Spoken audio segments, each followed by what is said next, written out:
សូមស្វាគមន៍មកកាន់អគារសិក្សាថ្មីរបស់សាកលវិទ្យាល័យអន្តរជាតិ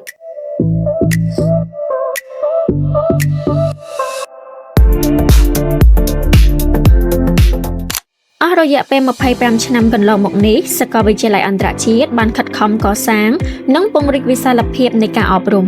ដើម្បីផ្តល់ឱកាសសិក្សាប្រកបដោយគុណភាពជូនដល់សិស្សនិងនិស្សិត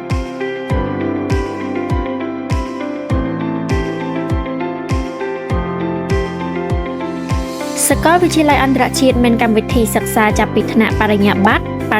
រងថ្នាក់បរិញ្ញាបត្រជាន់ខ្ពស់រហូតដល់ថ្នាក់បណ្ឌិតដែលរួមមានជំនាញក្នុងវិស័យសុខាភិបាលនិងជំនាញក្រៅវិស័យសុខាភិបាលផងដែរសម្រាប់វិស័យសុខាភិបាលរួមមានជំនាញដូចជាជំនាញវិជ្ជបណ្ឌិតជំនាញឱសថសាស្ត្រជំនាញទណ្ឌសាស្ត្រជំនាញគិលានុបដ្ឋាជំនាញឆ្មបជំនាញសុខភាពសាធារណៈជំនាញបច្ចេកទេសមន្ទីរពិសោធន៍ជំនាញព្យាបាលដោយចលនានិងជំនាញវិស័យសុខាភិបាលជាច្រើនទៀតដែលកំពុងបណ្ដុះបណ្ដាលនៅសាកលវិទ្យាល័យអន្តរជាតិសម្រាប់ជំនាញក្រៅវិស័យសុខាភិបាលរួមមានជំនាញសំណង់ស៊ីវិលជំនាញ marketing ជំនាញគណនេយ្យជំនាញធនាគារនិងហិរញ្ញវត្ថុជំនាញគ្រប់គ្រងជំនាញសេដ្ឋកិច្ចជំនាញច្បាប់ជំនាញអក្សរសាស្ត្រអង់គ្លេសជំនាញគីមីចំណីអាហារជំនាញព័ត៌មានវិទ្យា